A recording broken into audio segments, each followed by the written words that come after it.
Bismillahirrahmanirrahim. Alhamdulillahi rabbil alamin. Ar-Rahmanir-Rahim. Maliki yaumiddin. Iyyaka na'budu wa iyyaka nasta'in. Ihdinas siratal mustaqim, siratal ladzina an'amta 'alaihim ghairil maghdubi 'alaihim waladdallin.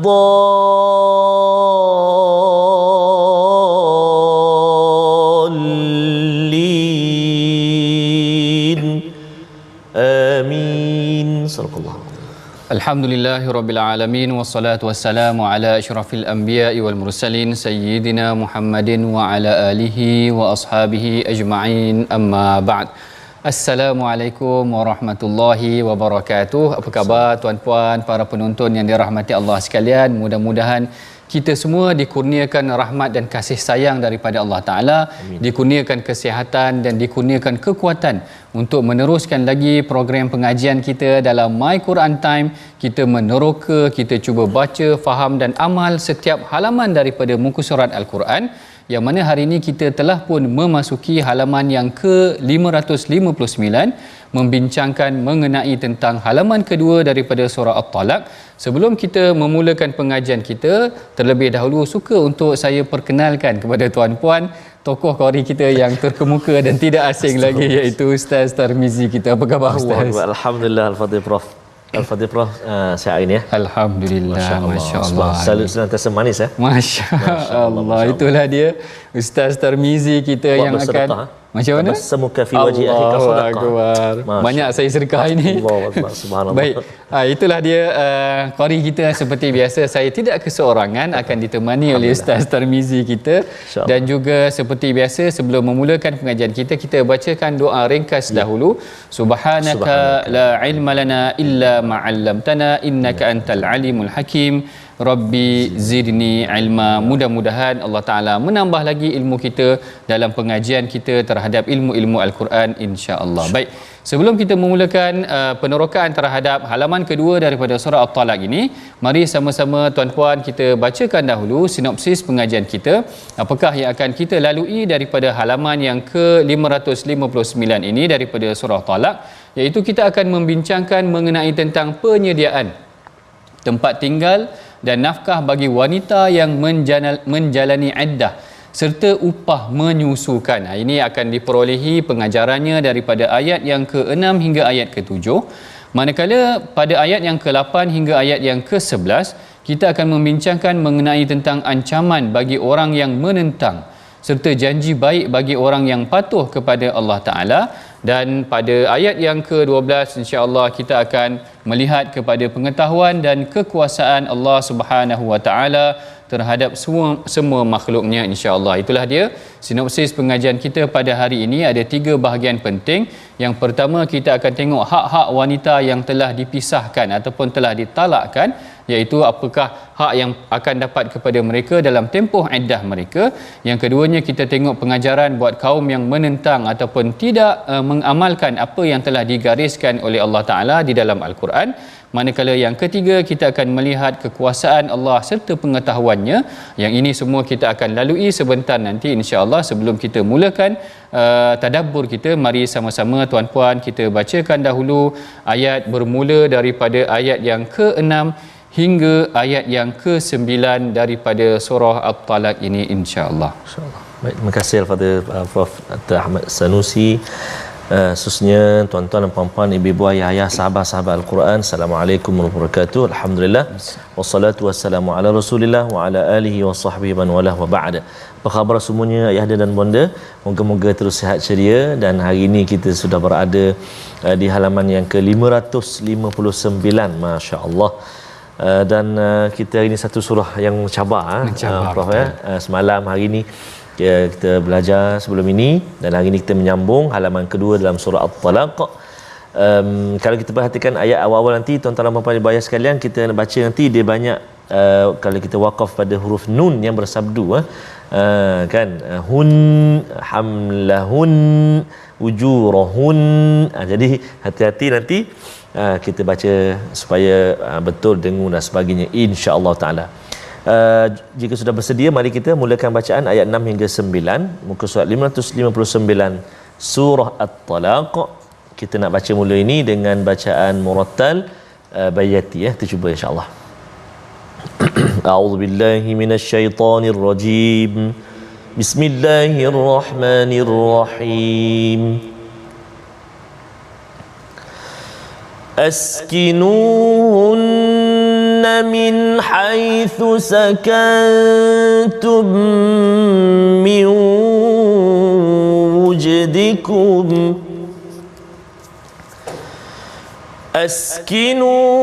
أسكنوهن من حيث سكنتم من وجدكم ولا تضاروهن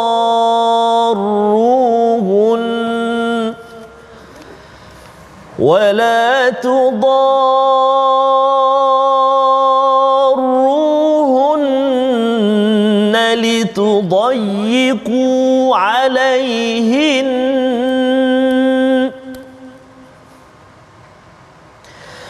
وإن كن أولات حمل فأنفقوا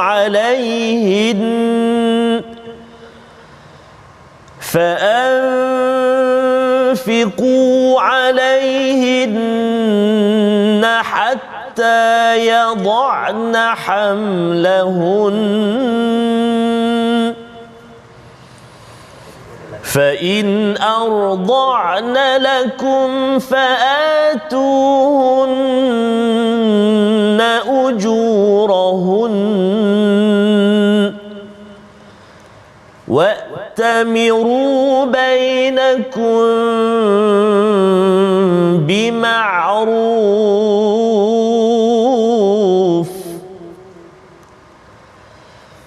وإن تعاسرتم فسترضع له أخرى لينفق ذو سعة من سعته ومن قدر عليه رزقه فلينفق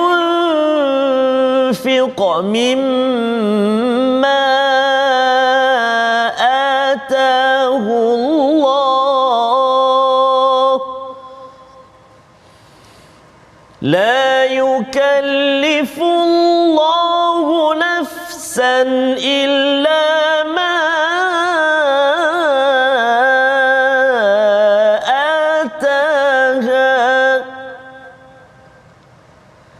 سيجعل الله بعد عسر يسرا وكأين من قرية عتت عن أمر ربها ورسله وكأين من قرية عتت عن أمر ربها ورسله فحاسبناها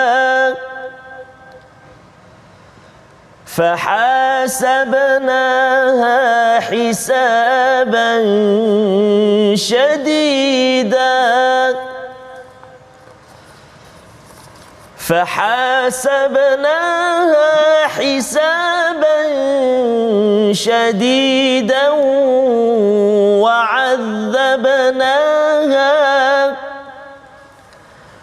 وعقت وبال أمرها وكان عاقبة أمرها يسرا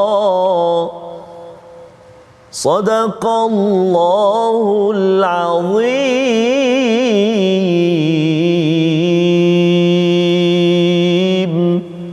Sadaqallahul Azim. Dan pada ayat yang ke-6 Allah Ta'ala menjelaskan, tempatkanlah isteri-isteri yang menjalani iddahnya itu di tempat kediaman kamu, mengikuti kadar kemampuan kamu, dan janganlah kamu adakan sesuatu yang menyakiti mereka di tempat tinggal itu dengan tujuan hendak menyusahkan mereka supaya mereka meninggalkan tempat tersebut.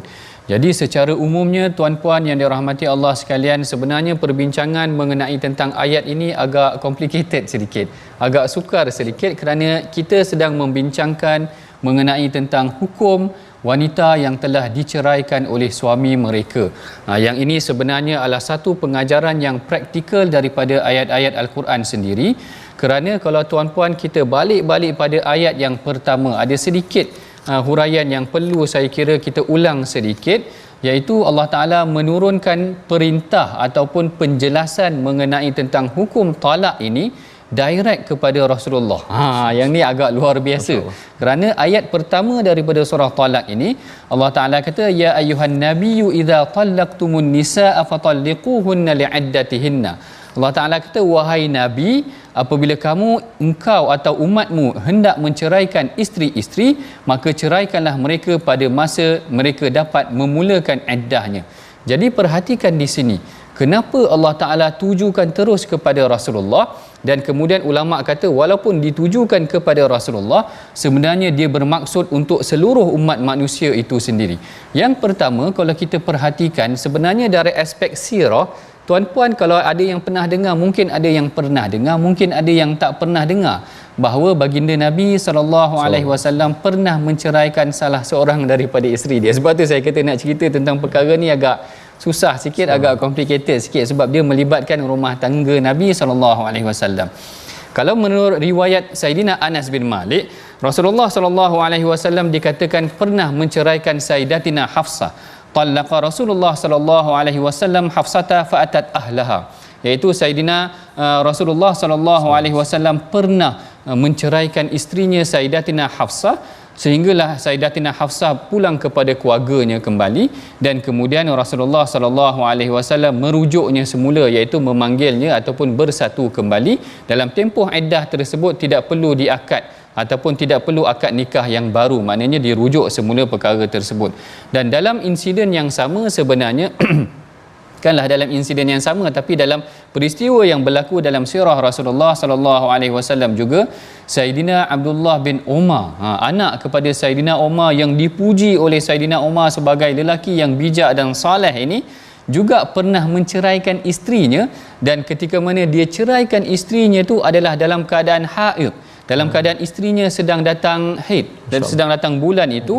Lalu dia ditegur oleh Rasulullah, annahu talaqa imratahu wa hiya haidun, iaitu Abdullah bin Umar telah memisahkan ataupun menceraikan isterinya dalam keadaan haid. Fadzakara Umar li Rasulillah, Umar mengadu ataupun cerita kepada Rasulullah.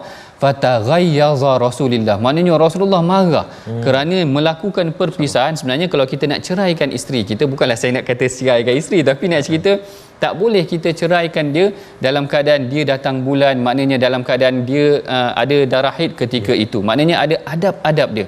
Ini cantiknya yang saya nak gambarkan kepada tuan-puan, sebenarnya bagaimana Rasulullah SAW dan Allah Ta'ala sendiri menyusun hukum-hukum berkenaan tentang perkahwinan dan perpisahan di dalam agama itu dipatrikan di dalam Al-Quran, sehingga Rasulullah sendiri jadi contoh. Bukan senang, maknanya Rasulullah sendiri jadi contoh. Kalau lepas ni kita masuk surah Tahrim, berlaku pula perselisihan antara isteri-isteri Nabi. Ustaz Tirmizi ada berapa isteri? Subhanallah. Takut senyum-senyum tu ada. Saya macam soalan. Saya nak ceritanya macam mana zaman Rasulullah, maknanya berlaku perselisihan dengan isteri. Allah Ta'ala tegur secara terus di dalam Al-Quran dan dipaterikan. Dalam surah Talaq ini, kalau kita masuk kembali balik kepada ayat 6, yang ini Allah Ta'ala ceritakan mengenai tentang andai sekiranya kita memisahkan isteri kita, sebenarnya kita kena berikan mereka tempat tinggal. Askinuhunna min haitsu sakantum min wujdikum wala tudaruhunna litudayyiqu alaihin. Allah Ta'ala kata, tempatkan isteri-isteri kamu yang menjalani iddahnya di tempat kediaman kamu mengikut kadar kemampuan kamu.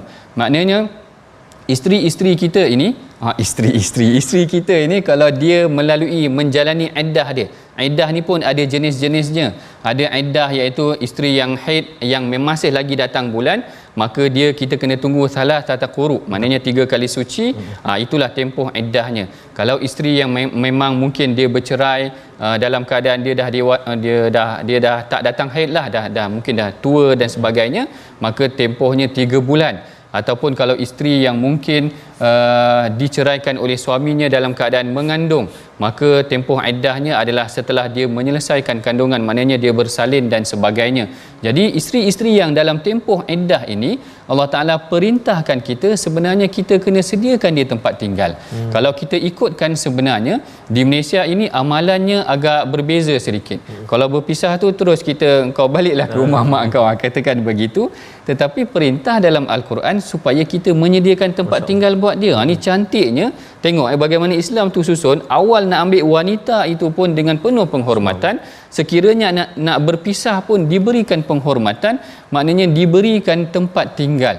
Cuma ada sedikit perbezaan ataupun perselisihan pandangan dalam kalangan ulama. Boleh tak seorang isteri itu apabila dia telah diceraikan untuk masih tinggal sebumbung dengan suaminya? Itu berlaku sedikit perselisihan. Menurut mazhab Syafi'i dan Maliki, mereka berpandangan sebenarnya tidak dibolehkan kerana seakan-akan dia dah jadi ajnabi, dia dah jadi wanita asing. Maknanya dia dalam isu ni ada isu khalwat, dia kata. Jadi tidak dibenarkan duduk sekali.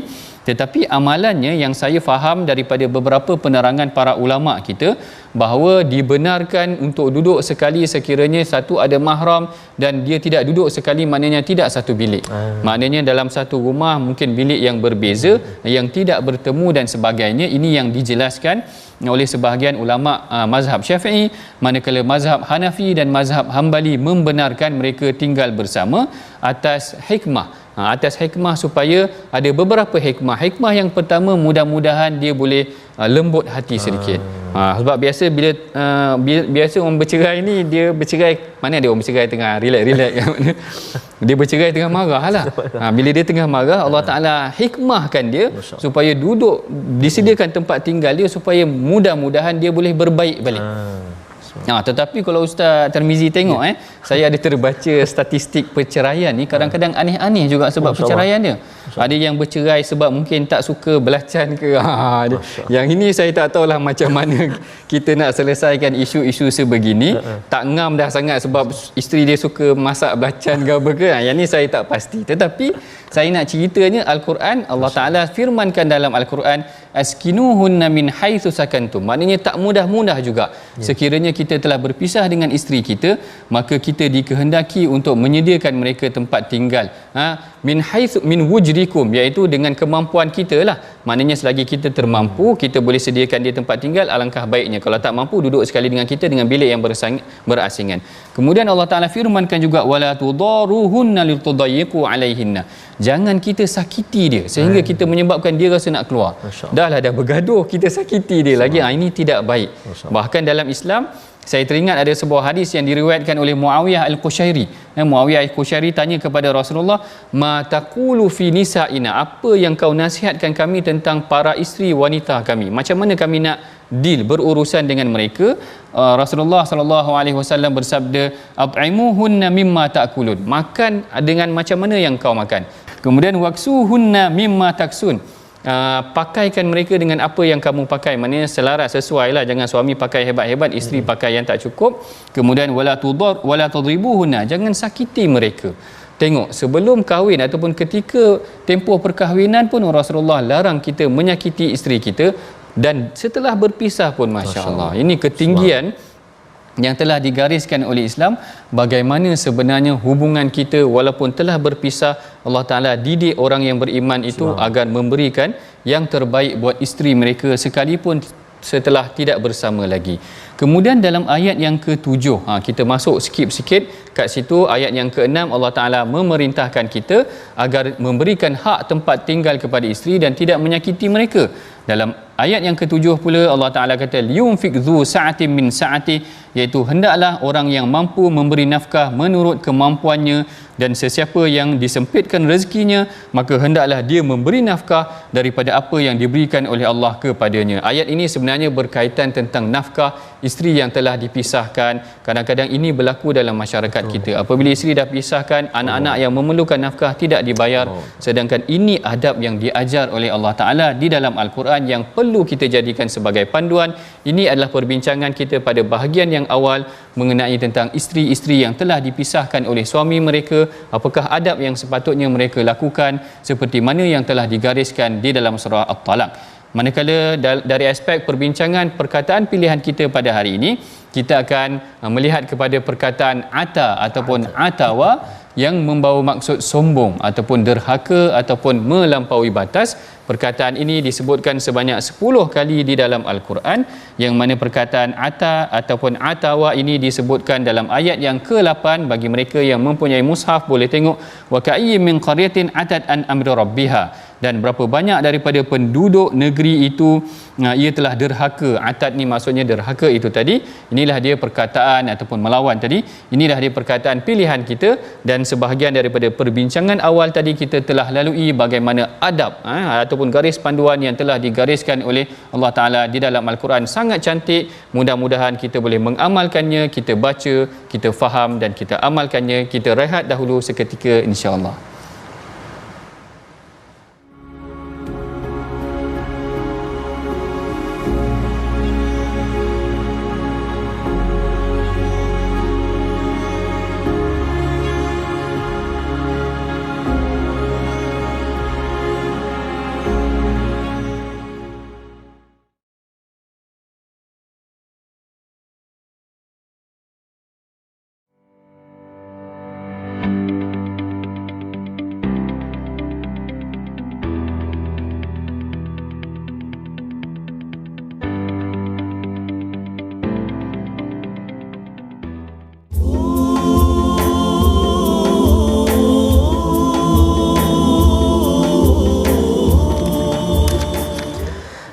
Lirik yang syarat dengan peringatan dan juga motivasi untuk kehidupan kita berkeluarga.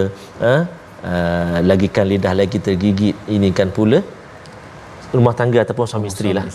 Kan Allahu akbar kan. Jadi mudah-mudahan kita mohon pada Allah Subhanahu Wa Taala, moga-moga kita bersama senantiasa dengan Al-Quran, Allah Subhanahu Wa Taala mempermudahkan. Saya sebenarnya Profesor secara peribadi sangat terinspirasi dengan ada pasangan-pasangan di luar sana, walaupun berpisah dengan isterinya, tetapi selepas berpisah kan kehidupan tu masih akrab. Maknanya bekas isteri dengan suami, suami sendiri dengan isteri macam kawan, macam adik-beradik.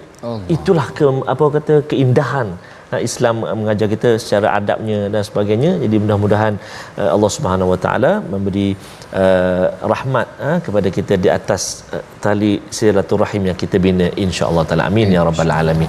Sebelum kita menyambung sambungan ayat 10 sehingga akhir surah At-Talaq, mari kita nak lihat seketika pengajian tajwid kita, ulang kaji kita tentang huruf qaf katanya. Jom kita saksikan. Ya, menyempurnakan sifat huruf qaf yang terdapat dalam ayat ini, yakni ayat yang ke-7. A'udzubillahi minasyaitonirrajim. Panjang ayat dia. A'udzubillahi minasyaitonirrajim. Liyunfiq dzu sa'atin min sa'ati wa man قدر عليه رزقه فلينفق مما آتاه الله صدق الله العظيم. Baik, dalam ayat ini pertama kalimah huruf kalimah liyunfiq. Iaitulah huruf qaf yang dalam keadaan sukun ataupun baris mati. So dia akan jadi qalqalah. Liyunfiqa satu. Kemudian kita jumpa huruf qaf yang baris dhammah bagi depan. Wa man qudira. Hati-hati qaf. Pangkal lidah. Qaf ni hujung lidah dia pangkal lidah dekat dengan anak, bukan anak sulung, anak tekak. Dekat dengan anak tekak ujung belakang, dekat dengan anak tekak.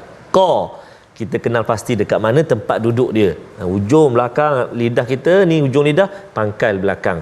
Qa qudira. Kemudian sekali lagi kita jumpa huruf qaf yang baris depan juga. Rizquhu ku, dia bunyi ku, dia tak bunyi kaf. Ku rizquhu wa man qudira, dia bunyi kaf tipis. Kan, entah-entah kita terbayang kaf, mana tertukar dah kalimah dia, bahaya, boleh membawa kepada perubahan makna kan. Baik, seterusnya satu lagi kita jumpa huruf qaf yang berbaris sukun juga pada kalimah falyunfiqa. Qalqalah dekat situ, falyunfiqa, ada lantunan. Sebab apa? Huruf qaf termasuk dalam huruf-huruf qalqalah. Ba ju dah qa ta, ba jim dal qaf ta, lima huruf qalqalah kan. Qaf termasuk salah satu. Jadi huruf qaf ni banyak kadang-kadang berlaku kita kata kecuaian dalam bacaan kita, dia bunyi macam kaf. Kan, kalau kita tak hati-hati Prof, dia dekat tu. Contoh pada Fatihah, ihdinas siratal mustaqim. 25 tahun dah solat, contoh Prof. Jadi kena hati-hati. Macam mana nak buat tak, dia kata tak lain tak bukan mesti ada sesi bertemu dengan guru, face to face dengan guru, bertalaqi. Jadi moga-moga dapat kita perbaiki atau tambah baik bacaan kita dan selamat bertalaqi dengan guru-guru kita insya-Allah taala. Wallahu alam. Silakan. Wallahu alam. Terima kasih Ustaz Tarmizi kita atas bimbingan tentang penyebutan ataupun sebutan sifat huruf yang sebetulnya. Yang ini sebenarnya memang sangat penting yang selalu kita ulang dan ingatkan kepada tuan-puan, sahabat-sahabat Al-Quran, ibu ayah, para penonton sekalian, supaya bacaan kita itu benar-benar dipandu ataupun dibimbing oleh guru. Saya ingat tadi perkataan qaf tu, kalau kita baca kul huwallah pun sebenarnya kalau tak sebut betul qaf kul tu jadi kul pula. Beza kul tu bacalah. Makan dengan sebut baca beza. Jadi kaf dia akan jadi makan. Bahaya. Oi, jauh beza. Baca dengan makan atau sebutlah dengan makan beza. Kalau qaf kul adalah sebutkan. Kalau kul ka tu jadi makan pula nanti. Jadi tak kena tuan-puan, memang kita kena baca dengan sebutan yang betul. Itulah dia kita belajar daripada My Quran Time ini supaya sebutan kita sentiasa menepati atas apa yang telah digariskan oleh baginda Nabi SAW. Kemudian yang seterusnya insya-Allah dalam sesi yang kedua ini kita akan meneruskan lagi perbincangan kita. Tadi perbincangan kita sebenarnya baru sampai ayat yang ke-7, tetapi untuk bacaan ini kita mulakan dahulu ayat daripada ayat yang ke-10 hingga ayat yang ke-12, dan huraiannya nanti kita akan tarik sikit daripada huraian ayat yang ke-8. Jadi tuan-puan yang berada di rumah ada kesempatan, ada mushaf bersama dengan tuan-puan, mari sama-sama dengan kita dalam My Quran Time ni kita baca dengan qari yang terkemuka yang akan membimbing bacaan kita daripada ayat yang ke-10 hingga ayat yang ke-12 insya-Allah. Silakan Ustaz Tarmizi. Terima kasih kepada Prof. Subhanallah, tuan-tuan dan puan-puan, ibu-ibu, ayah-ayah sahabat Al-Quran. Subhanallah, saya teringat ada doa yang dikongsikan oleh Al-Fadhil guru kita, Syekhul Makharik kita, Ustaz Tir kita kongsikan. Beliau kongsikan antara petua kalau nak baca Quran, dia selalu baca doa Allah ma'allimni kaifa aqra. Kalau tak silap lah, mana ya Allah ajarkan aku nak baca ni. Kan. Jadi moga-moga Allah SWT jaga dan juga bantu kita seperti mana surah Ar-Rahman yang pernah kita belajar, Allamal Quran, Allah ajarkan kita Al-Quran. Mari kita sambung bacaan kita ayat 10, 11 dan 12 mengakhiri surah At-Talaq. Insya-Allah kita cuba dengan bacaan Tarannum Sabah. Lama tak baca Tarannum Muratan Sabah insya-Allah. A'udzu billahi minasyaitonir rajim.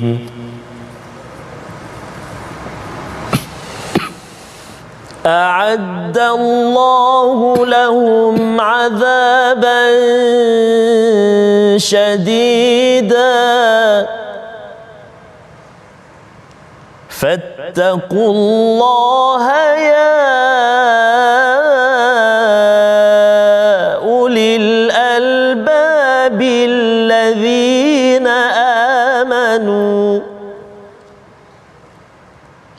قد أنزل الله إليكم ذكرا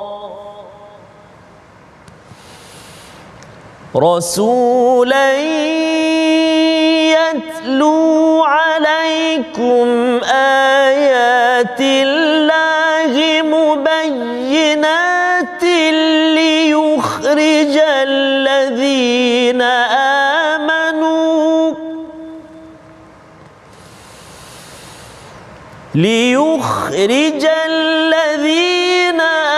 آمنوا وعملوا الصالحات من الظلمات إلى النور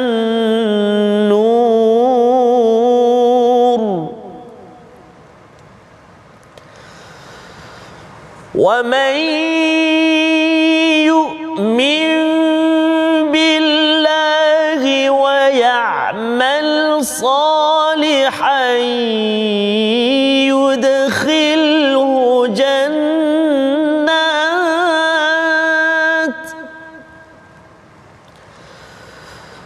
يدخله جنات تجري من تحتها الأنهار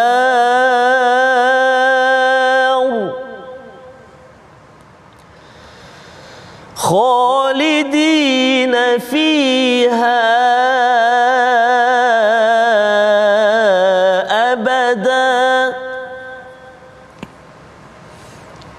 قد أحسن الله له رزقا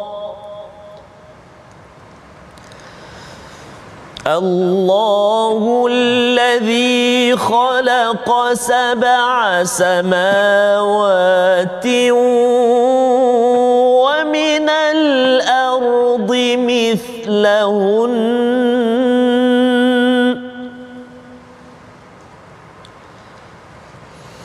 يتنزل الأمر بينهن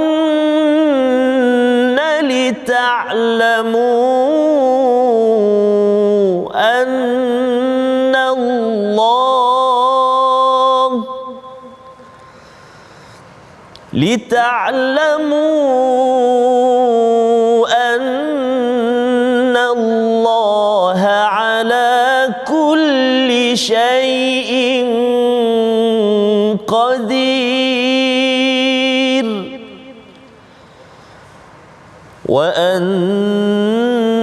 الله قد أحاط بكل شيء علما صدق الله العظيم.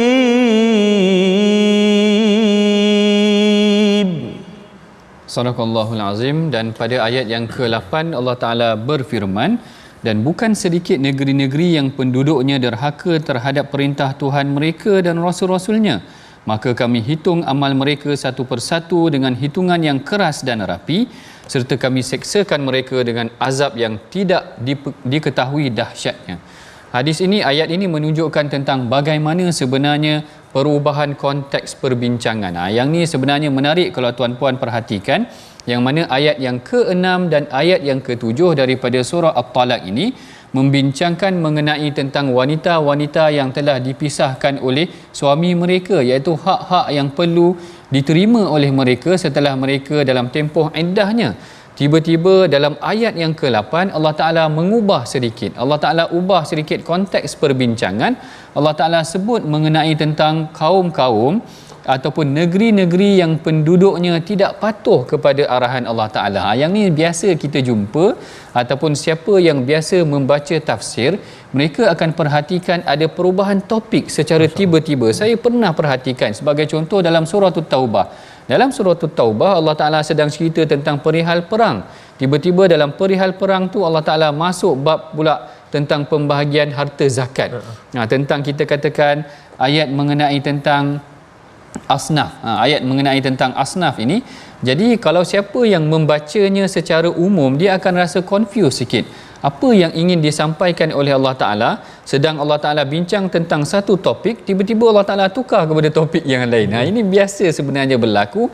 Yang ini kita perlukan sebenarnya rujukan kepada para ulama tafsir, kerana kita ingin melihat sebenarnya apa yang dimaksudkan ataupun apa munasabah, apa perkaitan antara perbincangan mengenai tentang wanita yang telah diceraikan itu tadi, dan apa pula kaitannya dengan penduduk-penduduk yang derhaka, penduduk-penduduk yang derhaka. Kalau kita tengok daripada awal pun, perbincangan yang dimulakan dengan arahan mengenai tentang talak itu tadi, Allah Ta'ala tiba-tiba masuk mengenai tentang wa may yattaqillaha yaj'al lahu makhraja.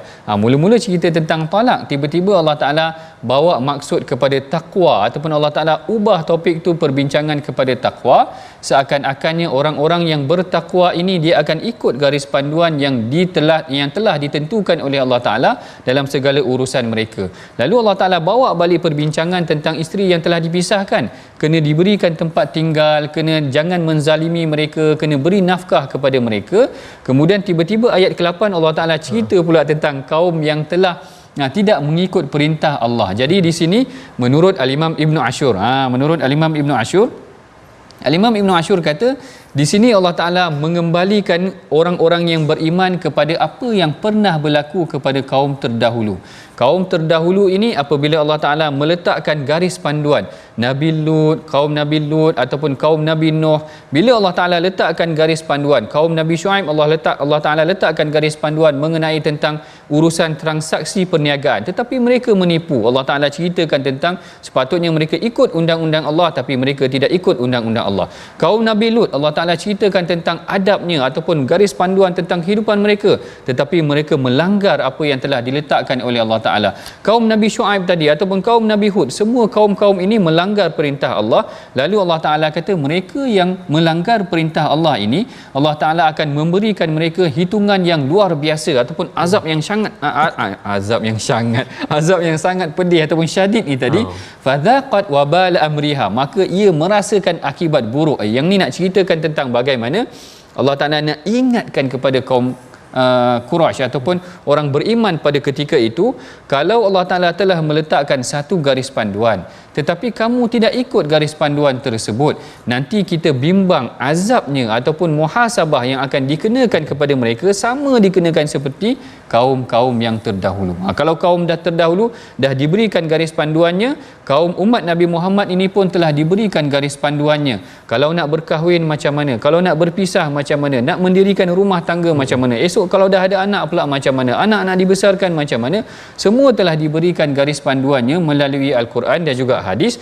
Tetapi sekiranya andai mereka tidak mengikut garis panduan tersebut, maka Allah Ta'ala memberikan ancaman. Kalau begitu, a'addallahu lahum azaban syadida fattaqullaha ya ulil albabil ladzina amanu qad anzalallahu ilaikum dzikra. Ini Allah Ta'ala kata Allah akan menyediakan bagi mereka azab yang seberat-beratnya, maka bertakwalah kepada Allah wahai orang yang berakal sempurna daripada kalangan orang beriman, sesungguhnya Allah telah menurunkan kepada kamu peringatan. Ini sangat cantik sebenarnya Ustaz, bagaimana Allah Ta'ala mengubah topik perbincangan itu kepada azab, daripada panduan tentang orang-orang yang telah dipisahkan itu tadi kepada azab yang akan dikenakan buat mereka yang tidak mengikut panduan daripada Allah Ta'ala. Sebenarnya tuan-puan, kalau kita perhatikan ayat ataupun surah Talak ini menceritakan tentang hukum ataupun garis panduan isteri yang telah diceraikan ataupun dipisahkan.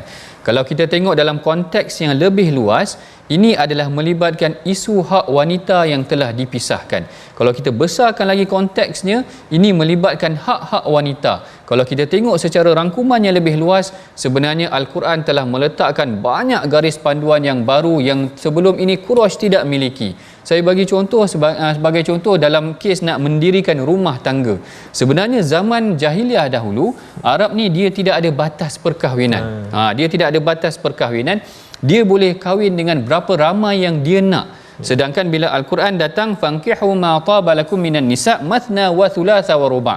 Allah Ta'ala letakkan garis panduan, okey, kalau kamu nak kahwin, ini ada garis panduannya, boleh kahwin maksimum sehingga 4 orang sahaja.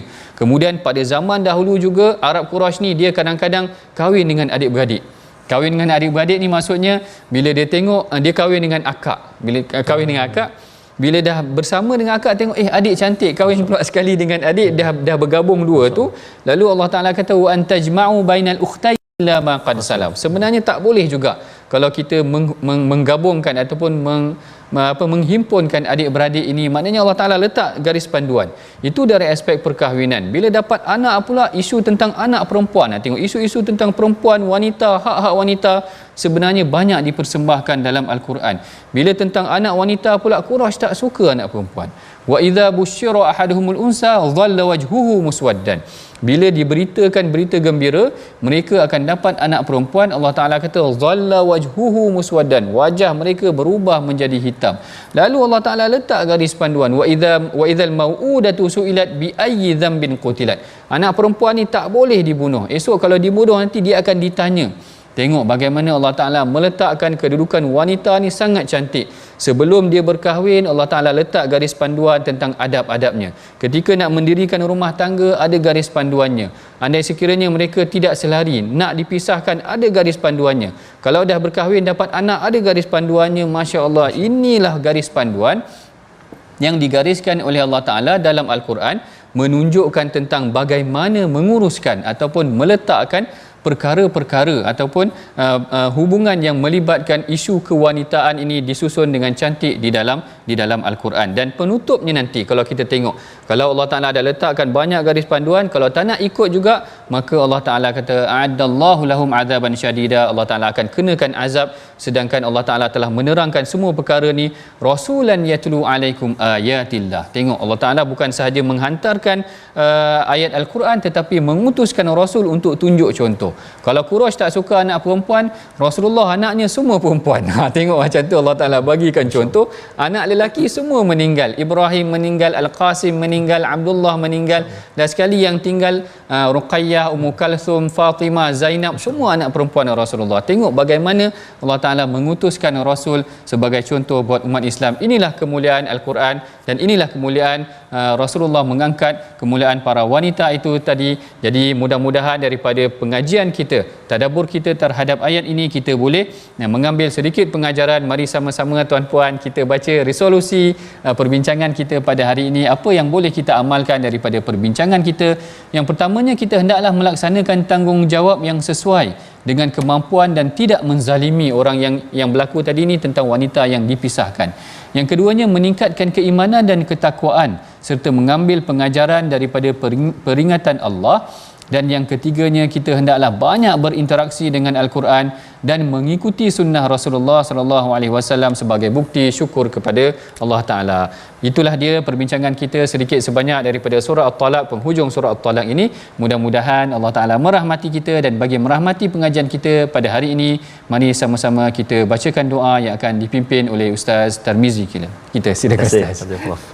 أعوذ بالله من الشيطان الرجيم بسم الله الرحمن الرحيم الحمد لله رب العالمين حمدا يوافي نعمه ويكافئ مزيده يا ربنا لك الحمد كما ينبغي لجلال وجهك الكريم وعظيم سلطانك اللهم صل على سيدنا محمد وعلى آل سيدنا محمد اللهم يا الله ويا رحمن ويا رحيم ampunilah dosa-dosa kami ya Allah. Ampunilah dosa-dosa ibu ayah kami ya Allah, ibu ayah mertua kami, muslimin, muslimat, mukminin dan mukminat, birahmatika ya arhamar rahimin.